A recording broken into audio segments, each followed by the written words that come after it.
ये जो लोग आप देख रहे हैं, जितने भी लोग हैं, ये सभी लोग गिरिडीह लोकसभा के नहीं है, कोल्हान के हैं, मतलब कि पश्चिमी सिंहभूम लोकसभा के आते हैं। ये लोग का वोटिंग खत्म हो गया है, लेकिन ये लोग का श्रद्धा है जयराम के प्रति, वो भाव है, वो प्रेम है जयराम के प्रति कि जयराम महतो को ये लोग समर्थन देने के लिए आए हैं, भेंट देने के लिए आए हैं, सशरीर मदद करने के लिए आए हैं, आर्थिक रूप से मदद करने के लिए आए हैं। ये लोग से जुड़ते हैं और बात करते हैं कि क्या देखें, क्या सोचें, क्या समझे जयराम के बारे में, और जयराम महतो को समर्थन करने के लिए कोल्हान से चल करके इतना दूरी ट्रैवल करके यहाँ पे आए हैं। तो सबसे पहले स्वागत है दादा, और आप लोग का गिरिडीह के धरती पे स्वागत है। जोहार स्वागत है। क्या कहना चाहेंगे आप लोग, जयराम महतो का समर्थन करने के लिए आप लोग सैकड़ों किलोमीटर का दूरी तय करके आए हैं? देखिए, आज हम लोग का विशेष तौर पे यही मतलब रहा है दादा, आपका मीडिया का माध्यम से ही हम लोग बताना चाहेंगे। आज अगर हम लोग कोल्हान से आए हैं तो इनका विचार में जो दम है, इनका ये जो आज अधिकार जो 23-24 साल से हम लोग को आज मिला नहीं, झारखंड होने के बाद भी जो इनका जो अधिकार है, ये अधिकार में हम लोग ज़्यादा समर्पित हुए हैं।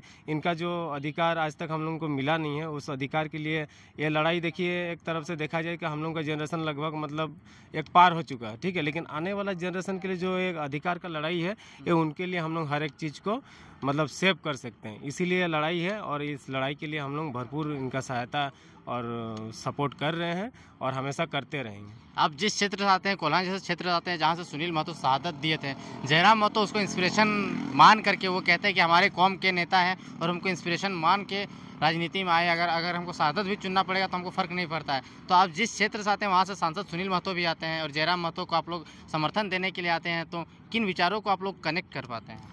देखिए, आज अगर सांसद सुनील महतो के बारे में कहा जाए तो हम लोग उसी के गांव के हैं, और हम उनका भतीजा भी लगते हैं। तो आज उनका जो विचार था, आज फर्स्ट इलेक्शन में सुनील महतो के एक ऐसा मास्टरमाइंड वाला जो ये था, मास्टरमाइंड वाला जो विचार था, वो मास्टरमाइंड के विचार से आज जो अपना पार्टी को भी बहुत आगे की ओर लेके गए हैं। और एक ही इलेक्शन में पूर्वी सिंहभूम जमशेदपुर लोकसभा सीट से वो 1 लाख से अधिक वोटों से विजय प्राप्त करके मतलब विजय घोषित हुए थे। और आज भी सांसद हत्याकांड होने के बाद भी बागुड़िया में जो हत्याकांड हुआ है एक साजिश के तहत, आज भी वो लोगों के बीच एक जनप्रिय नेता के रूप में याद किए जाते हैं। उनके जो विचार थे, हक अधिकार से लेके हक अधिकार से वंचित लोगों के लिए हमेशा तत्पर, उनके पास जाके वो हमेशा वो पहले विचार को सुनते थे, विचार को पहले हल करते थे, उनके बाद वो अपना घर का जो भी मतलब काम काज होता था उनके बाद ही वो करते थे। तो आज हम लोगों को भी ऐसे देखने में लगा, आज इतने सालों के बाद जयराम महतो का विचार जो है, कहीं ना कहीं हम लोग यही विचार को देखते हैं कि ये भी मतलब अपना घर द्वार या हर दोनों में सुनील महतो और जयराम में कौन सा ऐसा विचार जो है जिसको आप कॉमन पाते हैं? आज अगर देखिए, अगर देखा जाए तो अधिकार की बात अगर आता है तो ये अधिकार का बात मेरे को पूरा सेम लगता है दोनों में। तभी भी हम लोग का अधिकार के लिए सुनील महतो जी लड़े थे। एक देखिए, उनका पहले डिमांड था कि मतलब हम लोग का जो जमशेदपुर का रोड था वो 4 लेन होने का उनका सपना था पहला। दूसरा था कि मतलब हम लोग का जो विधानसभा है, सरायकेला विधानसभा, उसको मतलब एक आदित्यपुर विधानसभा किया जाए, जिसमें हम लोग अपना कुर्मी समुदाय के लोग वहाँ मतलब जनरल सीट बनाया जाए, उसमें हम लोग लड़ सके। और तीसरा बात है कि मतलब जो हम लोग का जो ST बनने का मतलब ये था, मांग था, उस मांग को हमेशा सांसद में उठाते थे।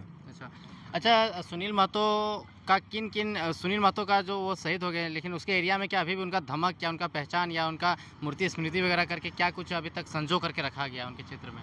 अभी देखिए, जिस जगह में उनका पार्थिव शरीर को जलाया गया था, उस जगह में तो एक समाधि स्थल बनाया गया, जिसमें 11 जनवरी उनका जन्मदिन के रूप में 11 जनवरी को मनाया जाता है, और आपका 4 मार्च को शहादत दिवस के रूप में मनाया जाता है, जो बहुत ही धूमधाम से ही हम लोग ये करते हैं। हर तरह के नेता मंत्री लोग आते हैं, बस अपना श्रद्धा के हिसाब से फूल माला वगैरह चढ़ा कर चल जाते हैं। लेकिन आज तक भी उन लोगों का विचार में ये नहीं देखे कि मतलब इस समाधि स्थल को कैसे मतलब मान सम्मान देके, सौंदर्यकरण करके उनका एक मान सम्मान को बढ़ाएंगे।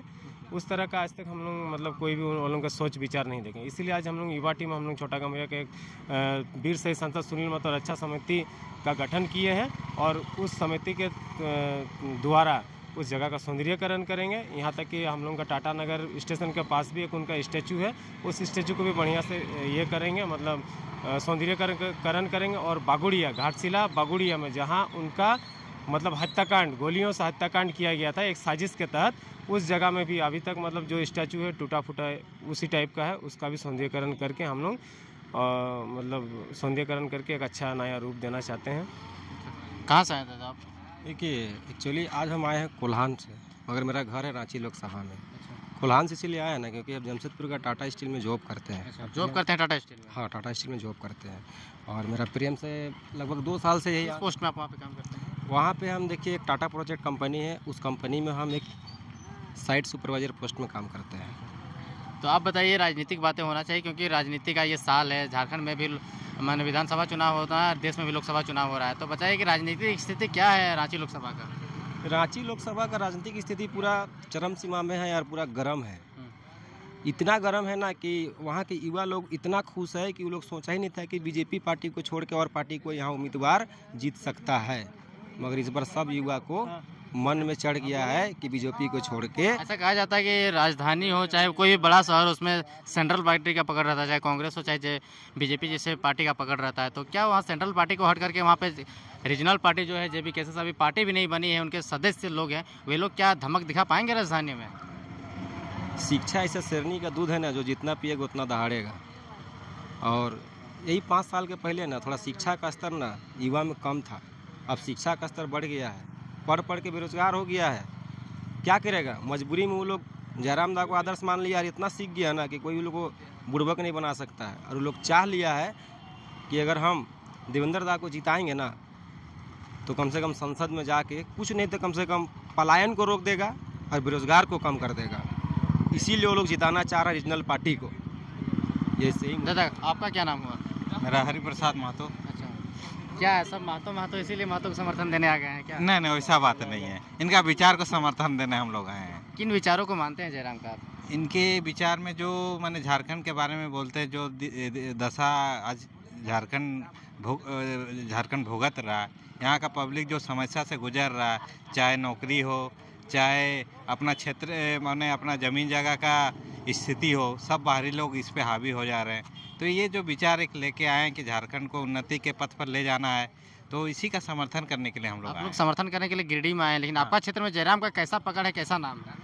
जयराम का तो बहुत नाम है, हमारे क्षेत्र में जयराम महतो का बहुत नाम है, इसलिए हम लोग उनका विचार पहले कहा कि कोल्हान में बहुत सारा मीटिंग हो चुका है। हमारे मैंने एक साक्षी में मैदान आम बागान बोल के उनका भी यहाँ लास्ट सभा हुआ था, उसमें भी उन्होंने सब कुछ उगल दिया, जमशेदपुर में क्या क्या अत्याचार हुआ उनको सब तरह से मैंने अनेक जगह मीटिंग होके मैंने वो वहाँ के क्षेत्र के बारे में जान चुके हैं और उन क्षेत्र के समस्याओं के बारे में पब्लिक के सामने मतलब उजागर किए। तो सब समस्याओं को सब सुन के उनका मन में है कि ये कुछ कर सकते हैं झारखंड के बारे में कुछ। तो जयराम महतो भी कोल्हान में आंदोलन करते हुए नजर आते हैं कंपनी के खिलाफ में, चाहे और भी सारी चीज़ों के लिए, तो लगता है वहाँ पे जयराम का आंदोलन वगैरह सफल हुआ है, मुआवजा वगैरह दिलवा पाए हैं आप लोग? हाँ, जयराम महतो ने वो तो खुद नहीं गए हैं, लेकिन उनके जो पार्टी के और पदाधिकारी हैं, मतलब जो पोस्ट में हैं, वो लोग आंदोलन करके कंपनी में मान लीजिए कोई एक्सीडेंट हुआ तो कोई रोड में एक्सीडेंट हुआ, मैंने अनेक जगह समस्या को मैंने वो लोग ये किए, मैंने कंपनी प्रबंधन से बात करके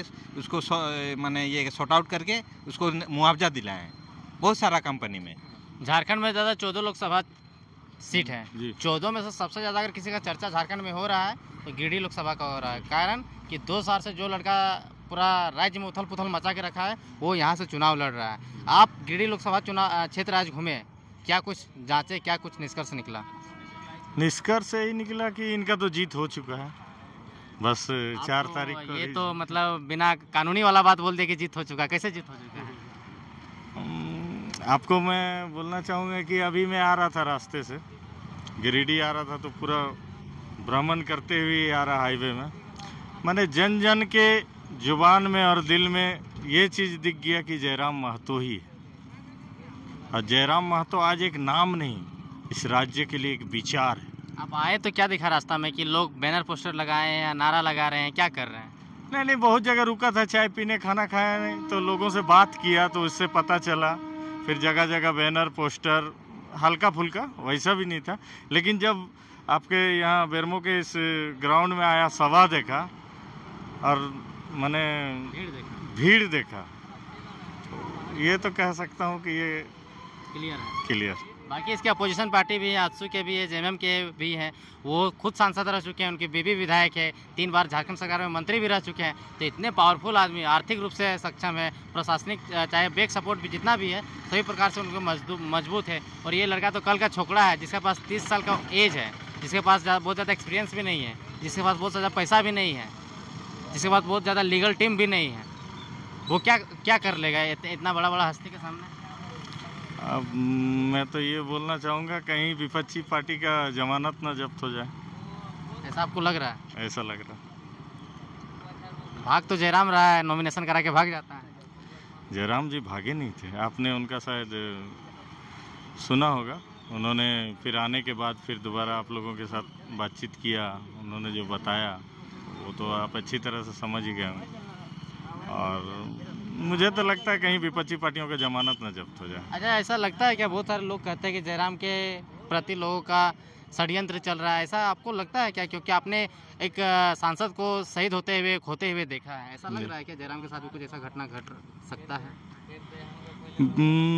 शंका तो है, क्योंकि आज सभी विपक्षी पार्टियों के नेता के आंखों के किरकिरी बने हुए हैं, क्योंकि इन्होंने वो मुद्दा माने बाहर ले आए जो मुद्दा को अभी तक राजनीतिक पार्टियां दबा के रखना चाहती थी, जिनसे उनका राजनीतिक रोटी सेका जा सके। और अभी जयराम दा ने वो मुद्दा बाहर में ला दिया, जनता के बीच में ला दिया, और जनता के जन समस्या और झारखंडियों के हित में बात करते हैं, तो सीधी सी बात है वो बाहरी नेता भी यहाँ बहुत हैं, तो उनके आंख के किरकिरी बनेंगे। तो इसके लिए आप लोग बहुत सारा रेड टीम चलाते हैं, ब्लैक टीम चलाते हैं, बहुत सारा टीम चलाते हैं, आप लोग किस प्रकार से उनको सहयोग या रक्षा करने के बारे में सोचते हैं? हम लोग उन्हें सांसद बना दें, फिर उसके बाद सुरक्षा उनको मुहैया होगी। अभी फ़िलहाल जो भी कार्य करते हैं वो किसी फोर्स से कम नहीं, वो फोर्स खुद टाइगर है, और वो टाइगर को कौन क्या करेगा, वो तो दहाड़ रहे हैं बस। तो 25 तारीख के लिए क्या कहना चाहेंगे गिरिडीह लोकसभा के जितने भी जनता है या वोटर्स हैं? सभी को कहना चाहेंगे कि झारखंडियों के हित में जो लड़का आज खड़ा है, झारखंडियों के हित में जो बात करता है, उसको वोट करें। 12 नंबर सिलेंडर छाप पे वोट करके सांसद भेजें, टाइगर दहाड़ेगा। तो ये थे हमारे साथ में कोल्हान से आए हुए कुछ लोग जो कि ये जॉब होल्डर हैं या फिर कुछ और भी प्राइवेट में काम करते हैं, लेकिन जयराम महतो को दिल से चाहते हैं, इनके प्रति श्रद्धा है, आस्था है, विश्वास है, तभी ये लोग सैकड़ों किलोमीटर का दूरी तय करके आए हैं जयराम महतो को समर्थन देने के लिए। ये इनसे मिले हैं, इनके घर भी जाएंगे, बाकी बातचीत करेंगे। बाकी ये वीडियो आपको कैसा लगा, रिपोर्टिंग आपको कैसा लगा, कमेंट सेक्शन में बताइए। वीडियो देखने के लिए तहे दिल से धन्यवाद। जोहार।